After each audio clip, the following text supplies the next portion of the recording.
eu queria começar pedindo para o Lizza que contasse para a gente como foi o episódio do Scaramucci, mas antes a gente vai ver um videozinho bem curtinho com algumas das frases que o Scaramucci disse.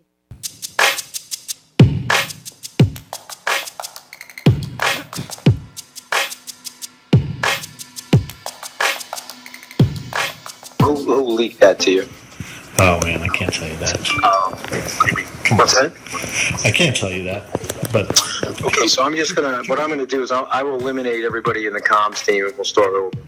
So it's no problem. And Ryan's is paranoid schizophrenic, paranoiac. And what he's gonna do is, maybe Bill Shine's coming. Let me leak the thing and see if I can block these people the way I blocked Scaramucci for 6 months. Okay, but he leaked the Sifia stuff on me. My financial disclosure's been leaked to Politico. Yeah, so which is a felony. I don't want to be profiled. Well, just I'm what not you're Steve trying Bannon. to do. What you're trying to do. I'm not Steve Bannon. No. I'm not trying to suck my own. I'm not trying to build my own brand off strength of the president. This is going to get cleaned up very shortly, okay? Because I nailed these guys. I got digital fingerprints on everything that they've done through the FBI and the Department of Justice. Ok. Love to know how that was translated. That's great. Eu amo essa ligação. Bem, Lizza, conta pra gente um pouco como foi esse episódio, como se deu essa ligação, onde você estava quando o Scaramucci te ligou. Just to take one step back and maybe give a little bit of context of why this episode was such a big dramatic thing in Washington politics is, probably one of the main examples of how dysfunctional the White House is and how filled with people who have never really been in politics before. Anthony Scaramucci was a Wall Street finance guy who really was not prepared to be the communications director at the White House, which historically has been a kind of job that, people, you might not have even heard their names when they got the job. They were political consultant types, people who had years under their belt as press secretaries or communications professionals. The Scaramucci story was very unusual in that he was a fundraiser for Trump who desperately wanted to work in the White House, was offered a job in a different section of the White House, and because the chief of staff, Reince Priebus, didn't want him in the White House, he was sort of hanging out in New York for months and months, waiting to have this job that was promised to him. He finally got in to see Donald Trump personally, went over the heads of the chief of staff and all of the folks at the White House, and convinced Trump to make him communications director. And so Scaramucci is now referred to by White House people as a suicide bomber, because after his 11 days there, he sort of cleared out 4 controversial figures, including himself. So the 11 days he was there that sort of ended, with this phone call. The phone call was the sort of beginning of the end.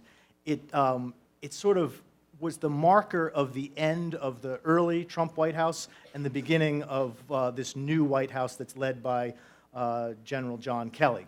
So here's what happened. Someone told me that Scaramucci and Sean Hannity is a very well-known figure in American politics. He's a Fox News personality, very, very pro-Trump figure. Someone told me that Scaramucci and Sean Hannity was having dinner with Trump that night.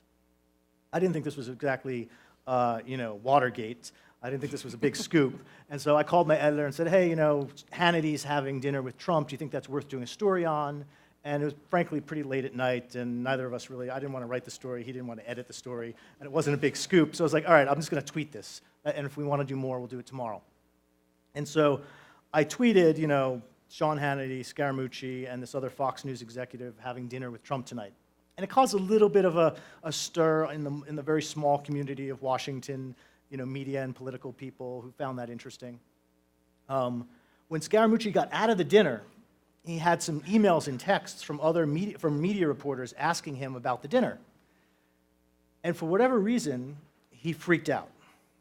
And he found this to be this incredible leak about his personal life, and he believed that the information came from the Chief of Staff, Reince Priebus, who at that point was his mortal enemy inside the White House, who was the person that had blocked him from joining the White House for months and months and months. So he eventually calls me. I'm at home. I just put my kids to bed. I knew he was going to call me. A mutual friend told me he was going to be calling, and I'm basically just, sitting at my desk, kind of like, when's this guy going to call? And so at this point, he's the brand new communications director at the White House, the most important press liaison at the White House. It is literally his job to speak on behalf of the president to people in the press. And so I'm frankly hoping this is going to be, an interview, like an opportunity, like he's going to say some interesting stuff. I knew that. I was hoping that from the beginning. And he gets on the phone and just immediately starts asking me who gave me this, what I thought was rather trivial information, and pressing me.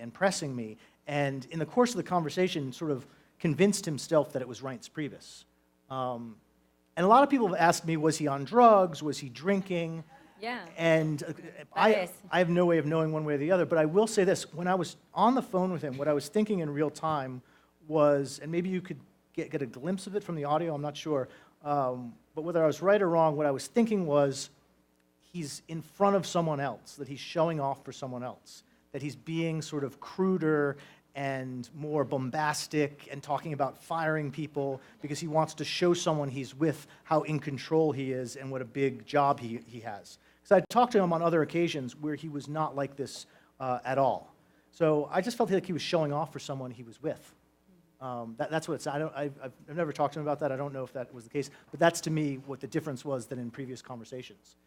And so to me, and most importantly, he never said the conversation was off the record.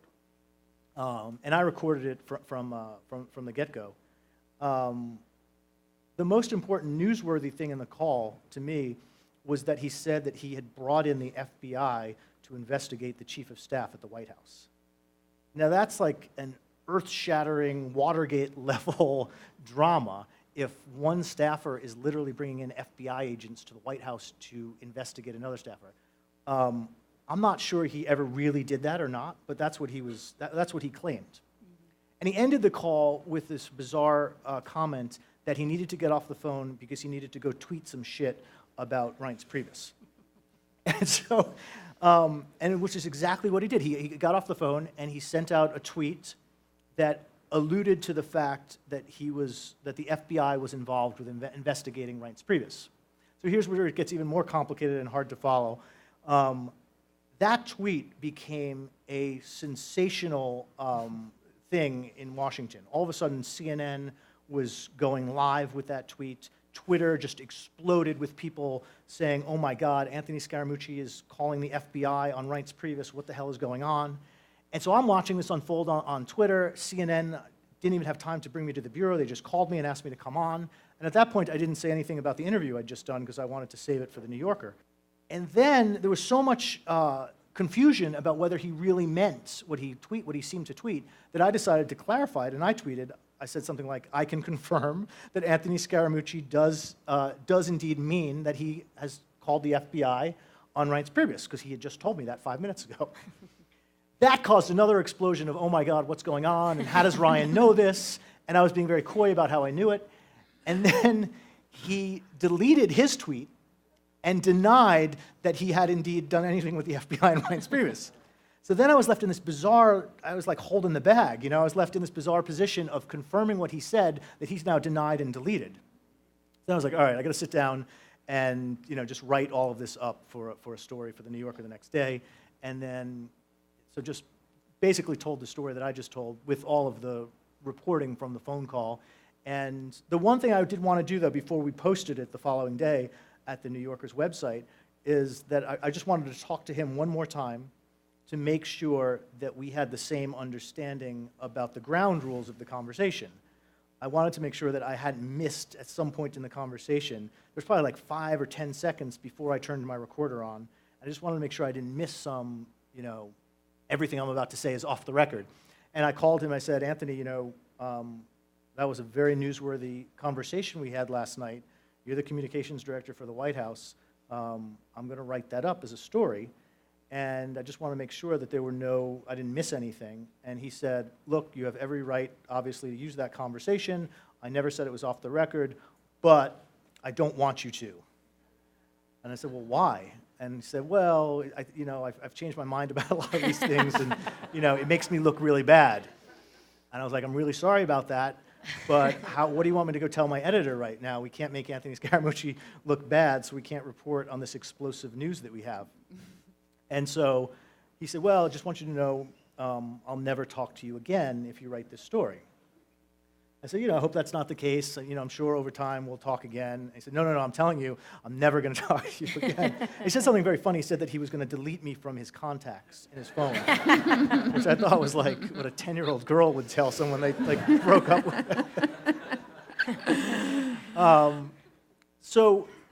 It was taken very seriously at the New Yorker. We had lawyers review this very carefully. I sent both the audio and the transcript to New York. A lot of editors pored over it, making sure that there was nothing in the transcript or the conversation that suggested anything was off the record, or that there were any ground rules we were breaking.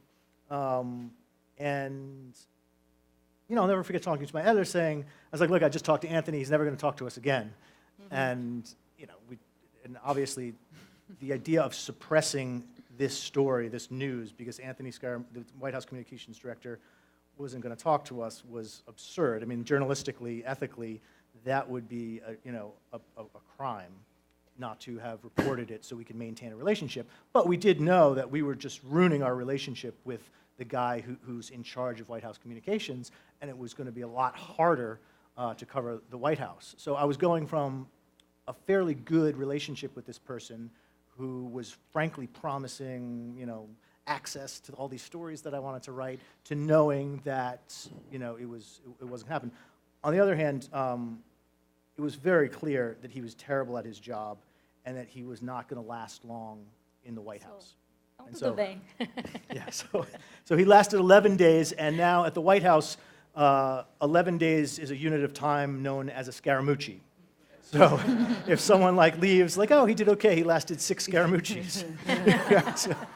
O que episódio como esse, cômico, trivial, que nem parecia que ia render muito e virou tudo isso, o que isso revela sobre a natureza de determinado governo, sobre como governo funciona? Yeah, there are a few things that whole period in the Trump White House showed. One, I happened to catch an important player speaking his mind in the middle of the sort of most Game of Thrones version of the Trump White House. So when Scaramucci came in there, it disrupted everything. And even before he got there, the White House was pretty factionalized. But the factions had sort of settled into a sort of détente. They had settled into a bit of a peace. And you had the Steve Bannon, the former political strategist for Trump. He had his own little fiefdom. You had Reince Priebus, the chief of staff, with his own fiefdom. And you had Jared Kushner, who's still there, with his. And those were the 3 principal factions. There were other people that would align with those factions. But generally, the way it was explained to me is if you could get 2 of those factions to agree with you on an issue, you could usually get Trump to side with you. So it was always this Game of Thrones of getting 2 houses to back your cause. And it sort of worked like that for months. Scaramucci came in and he sort of blew all that up. So as soon as he arrived, as soon as he was hired, Sean Spicer, the press secretary, who was always aligned with the Reince Priebus faction, he resigned within minutes. As soon as Scaramucci came out of the Oval Office with Trump and found out that Trump had hired this guy without telling anyone, Spicer resigned. It was very clear, even before Scaramucci said what he said about Reince Priebus, that Reince Priebus wasn't going to last too long, that Trump had already decided that he'd taken Scaramucci's side in the Scaramucci-Reince fight. And of course, Reince didn't last very long. He was fired within days. So, I think this episode tells you a lot about this bizarre management style that Trump has, where he likes a chaotic environment around him. All reports are that he ran the Trump organization that way, that the campaign was run that way, and there's constant churn. And at the end of the day, this is why I think sometimes in the press, even having talked about staff now for a half hour, we overemphasize the staff in this White House. At the end of the day, it's Trump himself that is the source of all of these problems. Uma coisa que também é muito evidente nesse episódio é que tudo aconteceu pelo Twitter.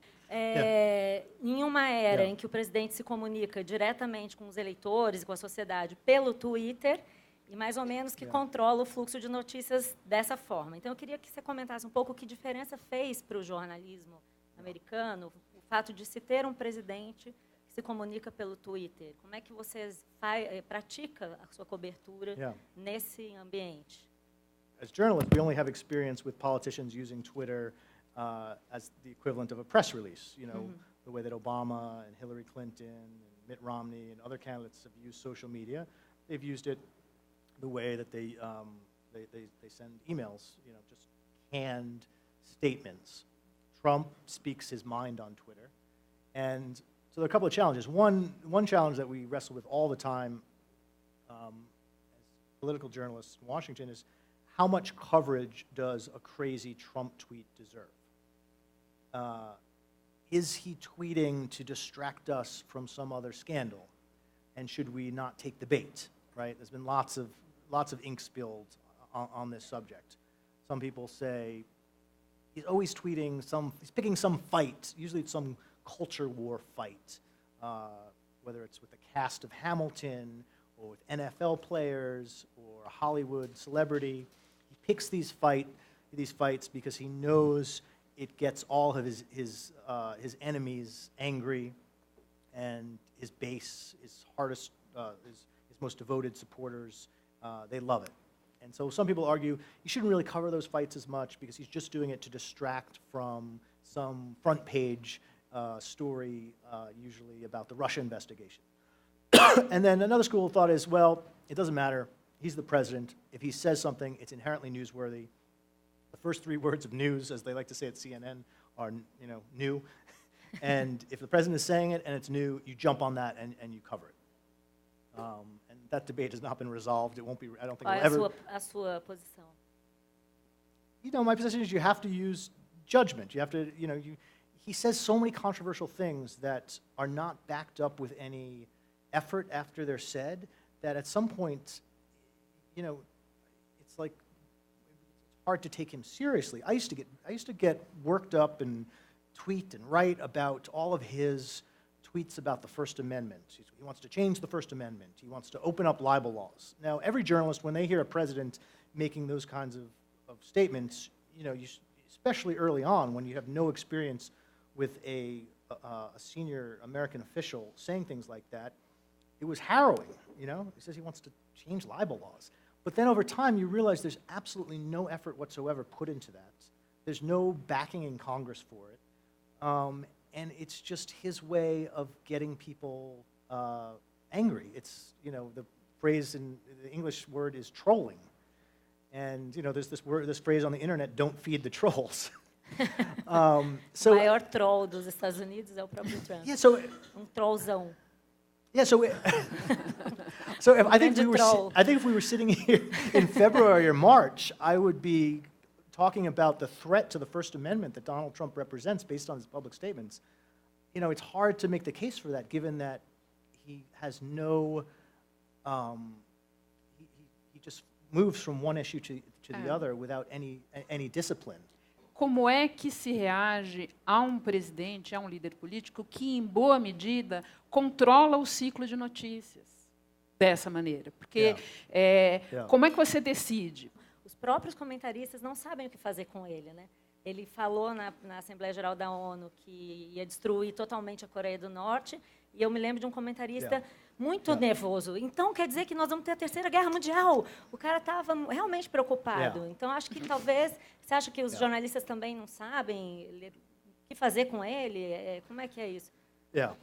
I think the North Korea statements and tweets are probably the scariest, because you have this inexperienced president using the communication tools that were successful to him as a celebrity and as a candidate, and he was trying to now apply this to this very, very difficult, intractable foreign policy problem, and like he doesn't think there's a difference. He thinks that the same things he used to beat Hillary Clinton will work in a nuclear standoff. So I would put that in its own category as terrifying every time he tweets something about North Korea. Então isso é para levar a sério.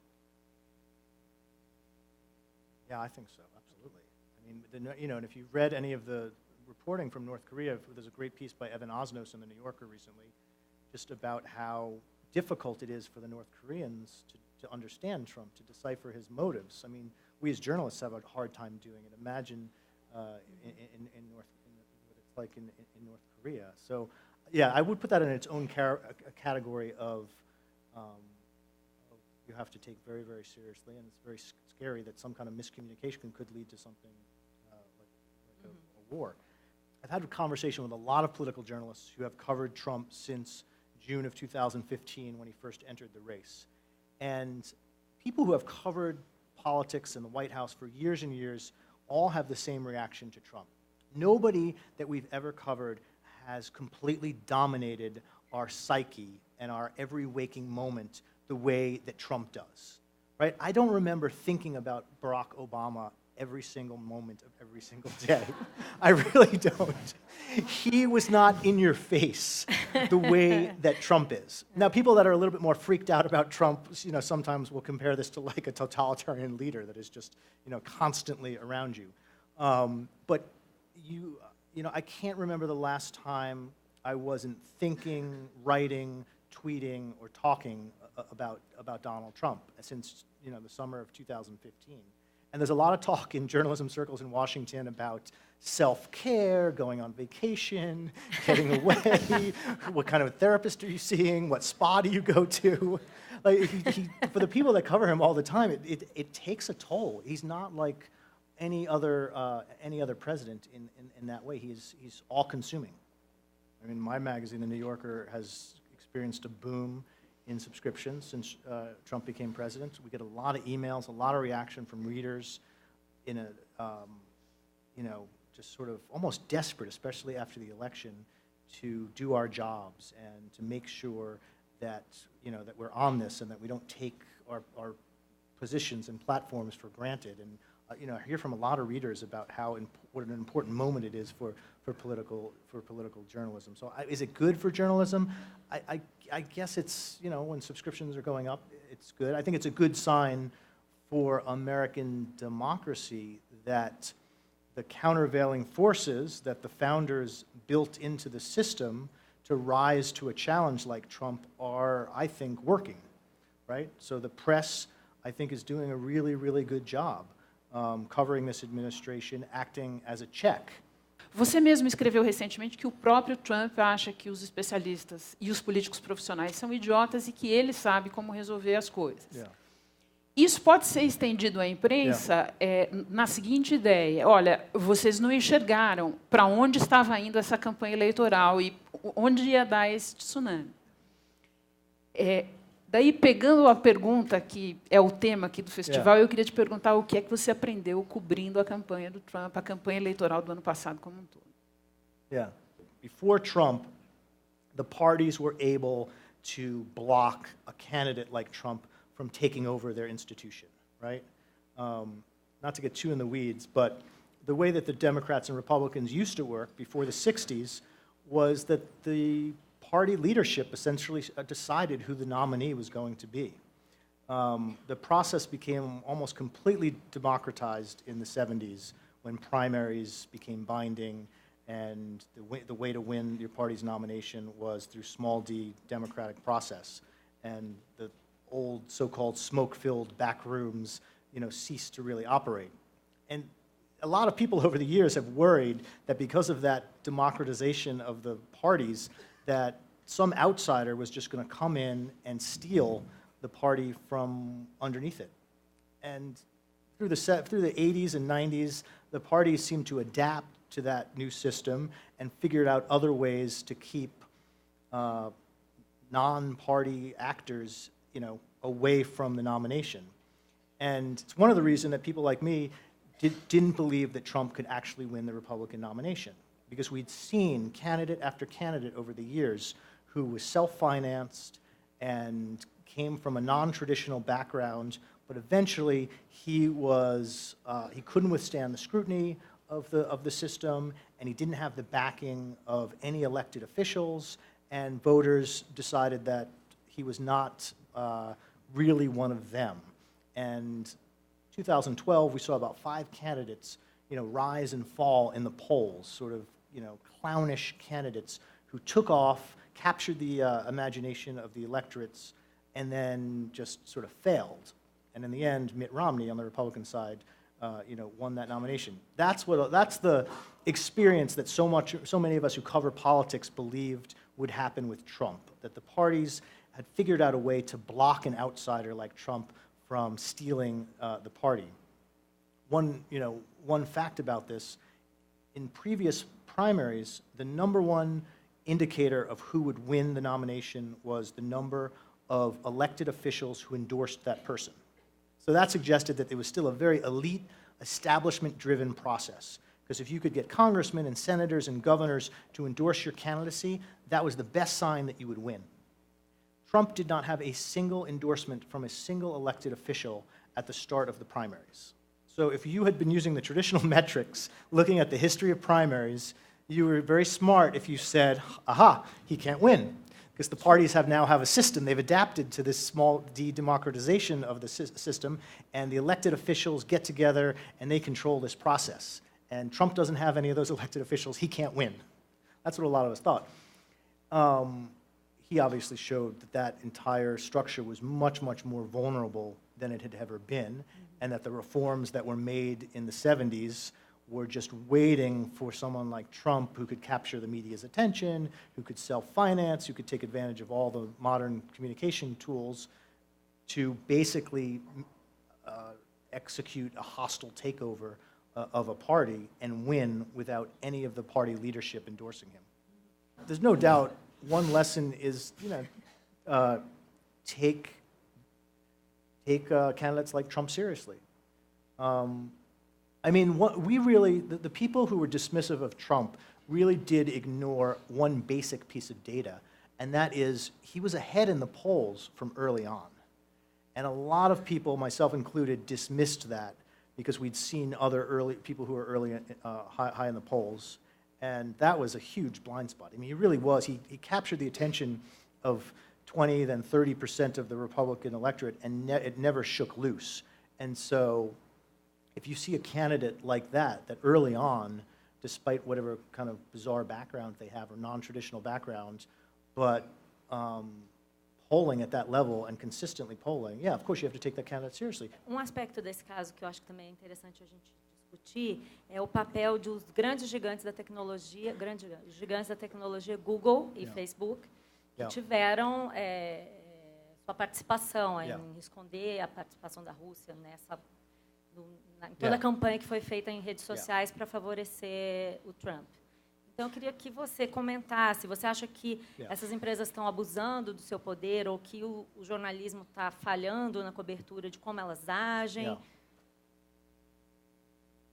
Yeah, but I think, Google and Facebook have taken a really long time to admit that they are media companies, right? For a long time, they just didn't want to play the role.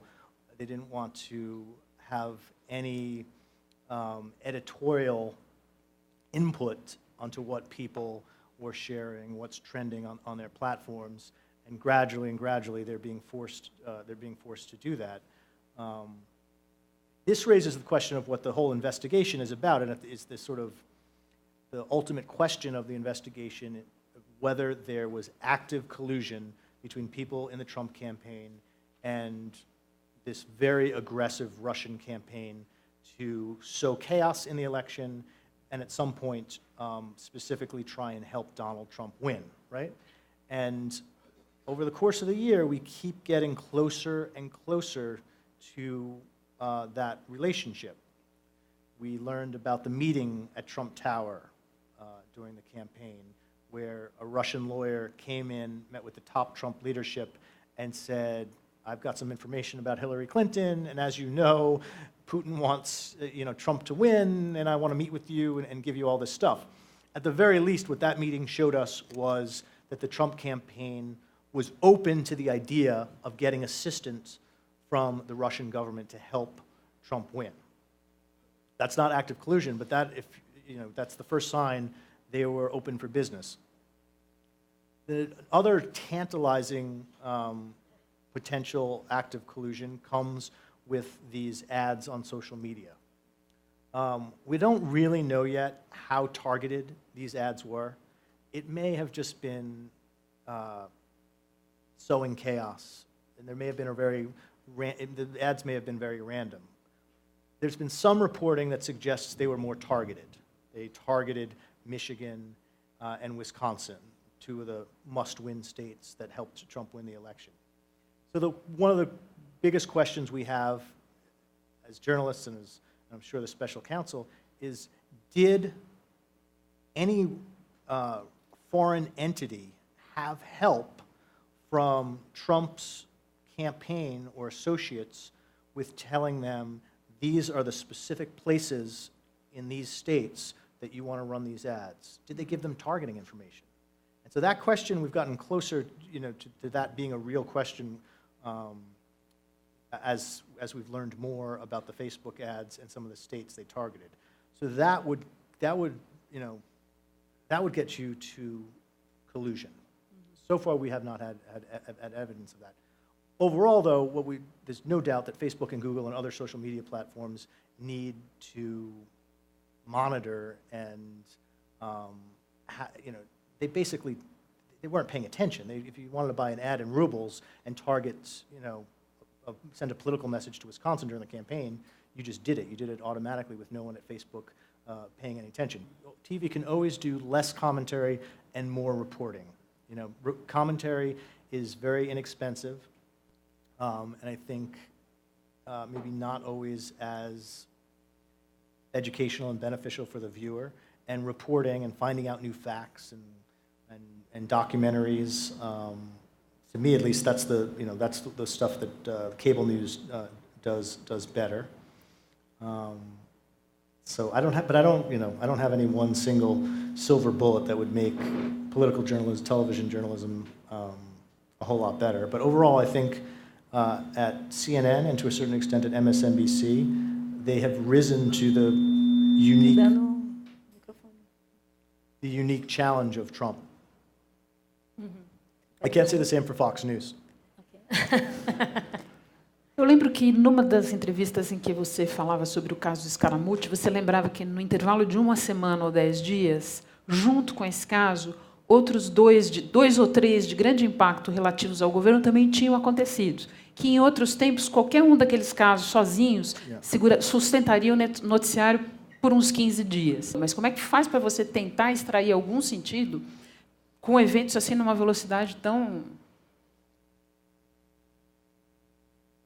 That's a great question, and it's probably one of the biggest problems right now with the velocity of news in the Trump administration, is that it's very hard to keep your attention on any one important story. There are so many, and you're following them in bits and pieces all the time. And then this gets back to our conversation before. Trump always has the ability to get your attention on some new peripheral issue with a single tweet. And so, now that we've been doing it for 9 months and that we're past the point of just the fire hose coverage of the Trump administration, I think at a certain point it's, I've been thinking about this myself and like the pace that I want to cover this administration. And you do need, that's the place where long form comes back in, right? Both on radio, on TV, in print, that you need journalists who can take a step back and follow a single thread over several months and remind you, all right, here's what the whole story was with the travel ban and why it was important. Or here's the background, the full background to Trump's decision to pull out of this Iran nuclear agreement. So as news organizations, you have to have a full complement. You have to have your team of long-form journalists that are making sure they're stepping back and putting everything in context, as well as the people who are just covering it in real time. We have conversations at the New Yorker all the time about that, is how, because we're not a wire, we're not a daily newspaper, but we have a website that sometimes has the metabolism of a daily newspaper. And so every news organization has to think about how you fit in to the current ecosystem. The New Yorker's rarely going to be everyone's first read about a really significant news event. Tirando escaramucci. Scoops are different. Big scoops are different. But for places like the New Yorker, what's really important is to be the best, sometimes the best second read, or leitura definitiva. Or to, and then I'm talking about the shorter web stuff, or to reframe an issue in a way that people hadn't thought of. What Michael Kinsley, former editor of the New Republic and Slate, used to call, an intellectual scoop, right? To help. So it's not necessarily a reported, a reported scoop, but something that reframes. I tell people all the time that covering the Trump White House is in some ways easier than covering the Obama White House. And partly, any institution that you cover that has lots of different factions is easier to cover. We all know as journalists, when there are lots of people who are playing off each other, or that you can play off each other, you're going to get more information out of those institutions. And so, especially in the pre-Kelly White House, when you had people who just hated each other, and they litigated those arguments in the press, you got a lot of information coming out of the White House. The Obama and the Bush White House before that, even though they had lots of internal disagreements, they were much more, their communications team was really effective and really good at keeping journalists away from important officials, important advisors to the president. I mean, it's not unusual to open up the Washington Post or the New York Times these days and see a line that says, according to 19, advisors inside and outside the White House, et cetera, et cetera, et cetera. There was an example of that the other day. So there are lots of sources, both in the Trump universe, people who want to talk to the press, and then in this sort of, holdovers, the sort of permanent government, people that are worried about Trump and the policies he'd pursue. Those people there are more of those kinds of people than there were in the Obama era. So Obama was a very disciplined, difficult candidate to cover as a beat reporter because he stayed on message.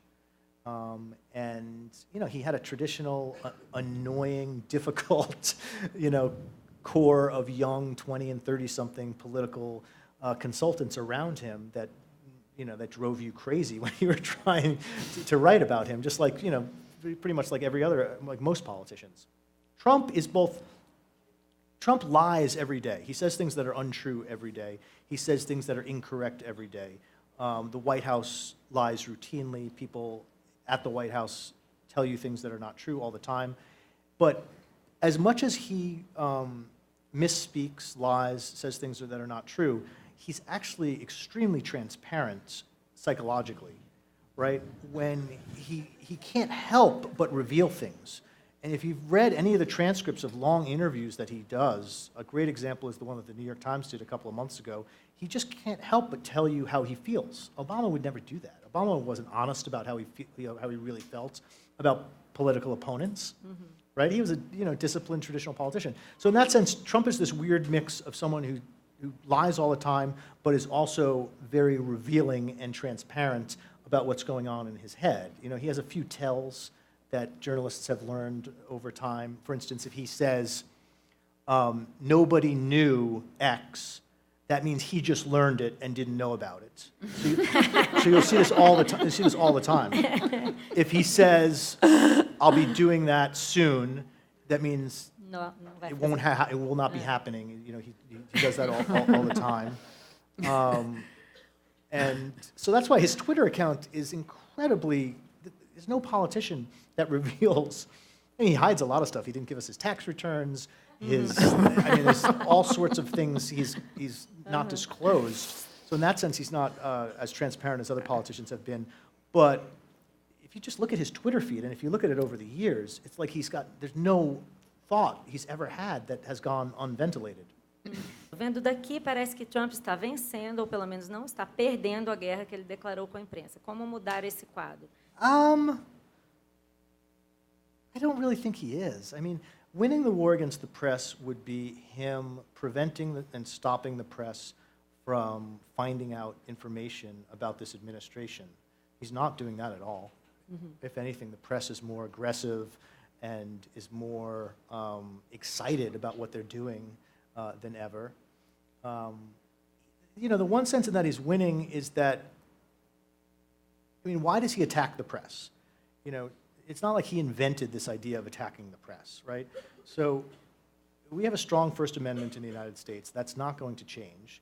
And when you're in a country with a strong First Amendment... Explica First Amendment. The First Amendment...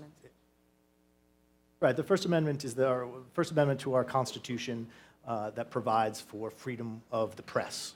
Other freedoms as well, freedom of religion and assembly. But so the main protection of the media in America is enshrined in our Constitution in the First Amendment. It's actually a prohibition against Congress. The language of the First Amendment is Congress shall make no law. So Congress is not allowed to make laws abridging the freedom of the press. And the courts have defined it over the years fairly broadly, not unlimited, but fairly broadly. So he's not going to change that. He's not going to amend the Constitution. He's not going to Congress has no appetite for passing laws that are going to change press freedoms in America. That's just not going to happen. And he has no discipline to mount a sustained campaign to do that.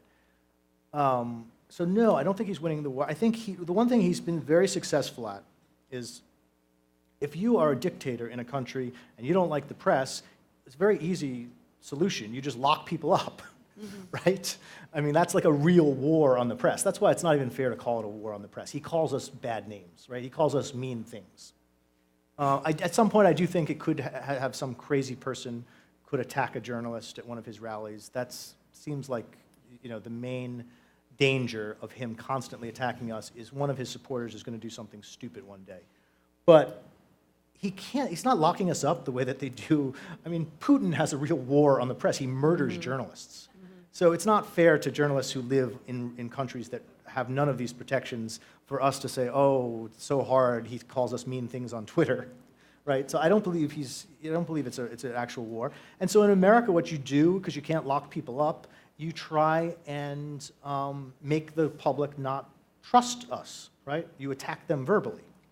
So it's a feature, not a bug of our system, that he has to resort to name-calling rather than, you know, locking people up or attacking us or sending the police after us. But he has been successful in driving down trust in the mainstream media. And the effect has been that his most ardent supporters believe, you know, the goal of Trump's attacks on the press is to discredit alternative sources of information and to make himself, his White House, his Twitter account, and his campaign the most important source of information. That's the strategy behind it. He's not the first person to try that, but so in one sense, I think he's been somewhat successful in that he has helped harm the reputation of the press, and his most ardent supporters look to him as a source of information over the independent press. That's one victory I think he's had.